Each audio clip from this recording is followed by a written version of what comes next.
철로 역정에서 변덕쟁이 이천이가 어느 하루아침에 순식간에 돌변해서 변심하고 돌아서니 신앙의 동지를 단번에 잃고 홀로 된 순례자는 아무리 고독하고 아무리 어려워도 자신만큼은 결코 돌아서지 않으리라고 다짐을 하고 또 다짐을 굳게 합니다. 여하튼 죽을 때 죽더라도 천당이나 보고 죽겠다는 심사도 있습니다. 그때 비로소 혼자서 아무리 애를 써도 어찌할 수 없다는 사실을 절절히 깨닫게 됩니다. 울어도 할 수 없고 힘써도 할 수 없고 참는데도 한계점이 있고, 그리고 수렁에 빠진 이상 움직이면 움직일수록 더 깊이 수렁으로 빠져들어가는 자신을 알게 됐습니다. 이렇게 난감할 때, 이렇게 위경에서 헤매고 있을 때 때를 따라 도와주는 은조라는 분이 와서 건져주었습니다. 우리 주님의 은혜가 아닐 수 없습니다. 환난 날에 나를 부르라. 내가 너를 건지리니 너가 나를 영화롭게 하리라. 이 시편 50편 15절 말씀이 있잖아요. 그래서 톡톡하게 이 은조의 도움을 받고 주님 말씀 생각이 납니다. 그리고 히브리서 2장의 말씀에 이런 부분들이 있는데, 자기가 시험을 받아 고난을 당하셨은즉 시험 받는 자들을 능히 도우시는 주님의 은혜를 우리에게 소개하고 있습니다. 순례자가 천성을 향해 나아가다가 절망스러운 함정에 빠졌기로서니 거기서 그대로 주저앉지 않고 전능하신 하나님께 매달려 기도하고, 그리고 성령의 도움으로 말미암아 은조라는 분을 만나게 되고 비로소 건짐을 받게 된 것이었습니다. 하나님께서는 당신의 백성들이 시험을 당하더라도, 자 보십시오, 시험을 당할 때 그 시험을 이겨낼 수 있는 힘을 주시고, 그리고 또 어떤 때에는 그 시험을 피할 수 있는 피할 길도 주시고, 이 두 개면 된다 그랬죠. 이 두 개면, 이길 힘 있고 피할 길이 있으면 겁낼 거 뭐 있어요? 아무 걱정 없지요.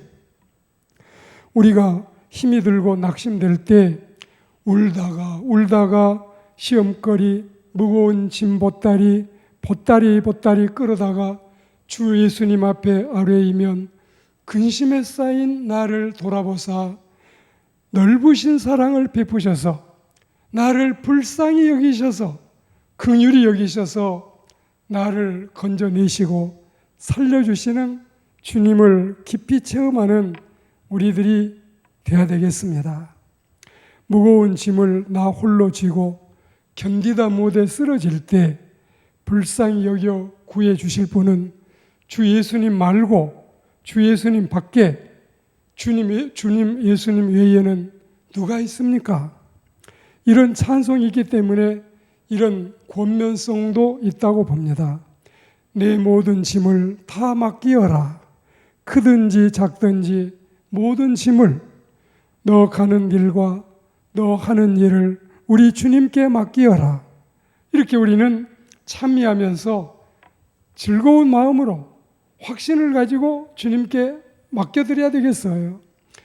그리스도인 여러분, 베드로가 갈릴리 호수에서 풍랑에서 떨고 공포에 질려 물속으로 쑥쑥 빠져들어갈 때, 그때 바로 우리 주님이 오셔서 손을 내밀어 건져주셨지요. 이처럼 순례자가 우울리 절망소에 빠졌지만 이천이처럼 후회하지도 않았고 돌아서지 않아도 하나님이 살 길을 주시지 않아요. 그리고 기도 가운데 은조의 도움으로 구출받지 않습니까? 비로소 그때 순례자는 찬미하기를 내 짐이 점점 무거워질 때 주 예수 앞에 아뢰이면 예수는 나의 능력이 되사 내 대신 짐을 져 주시네. 이런 찬송이 절로 나오지요. 그리고 승리감에 겨워서 장군처럼 다시 천성길을 향해 전진해 나갑니다. 그런데 이 부분에서 우리가 하나님의 말씀을 통해 진리를 터득하고자 합니다. 첫째로 예수님께서도 시험을 받으셨고 시험 때문에 고난을 당하셨어요. 주님은 하나님이시지만 친히 자신이 인간이 되셔서 인간의 쓴맛을, 인간의 매운맛을, 인간의 그 고초를 다 당해보신 분이십니다.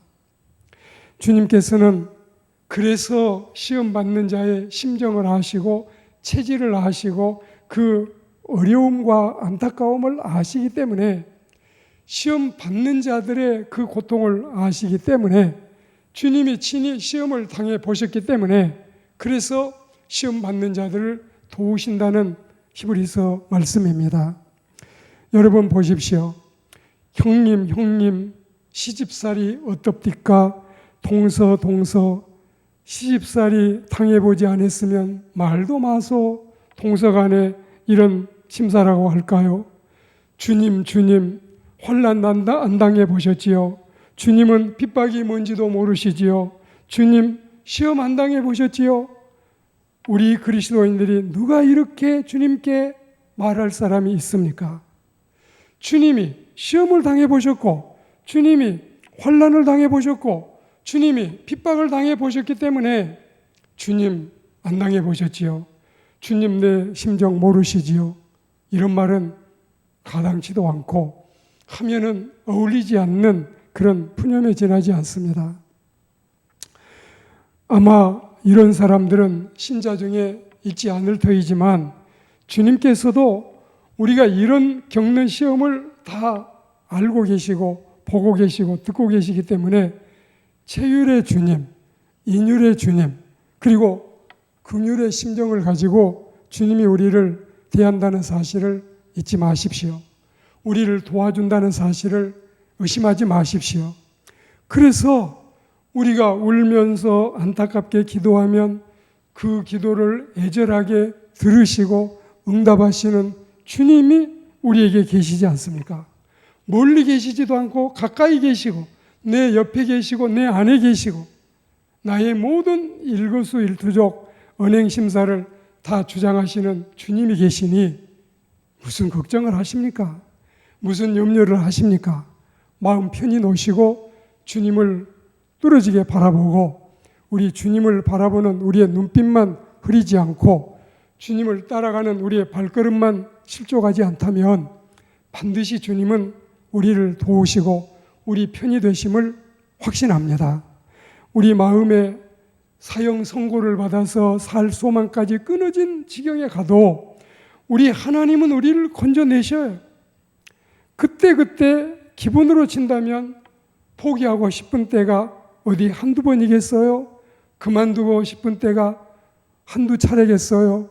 그러나 도우시는 주님이 계시지 않습니까?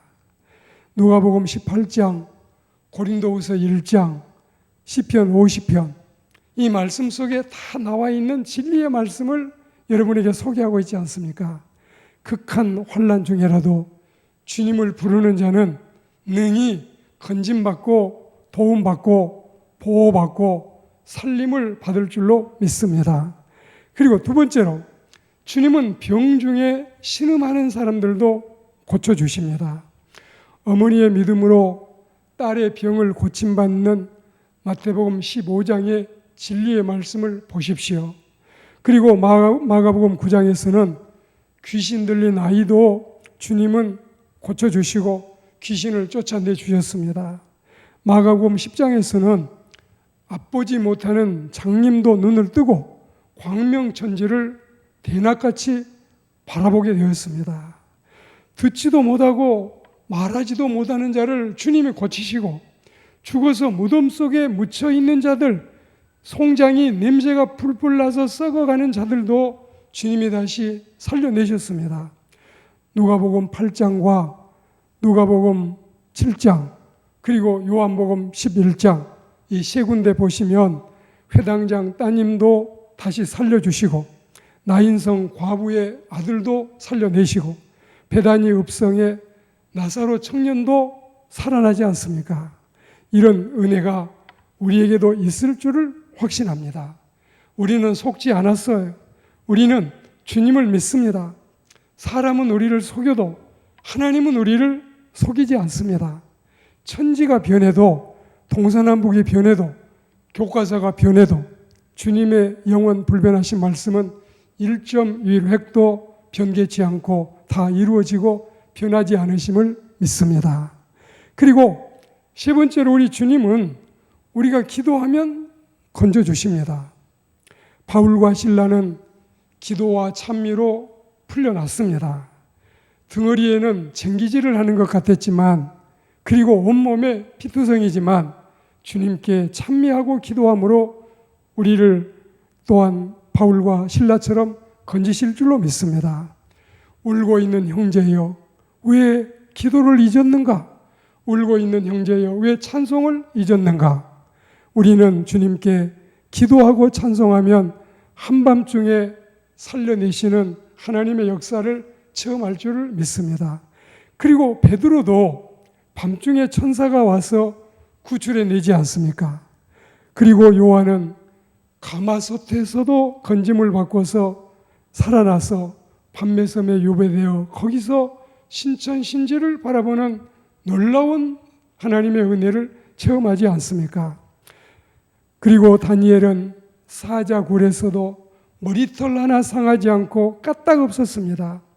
다니엘의 친구 셋은 그 뜨거운 풀무불에서도 정말 주님이 건져내시고 타지 않고 또한 그들이 생명을 유지하는 놀라운 은총을 누리게 됐습니다.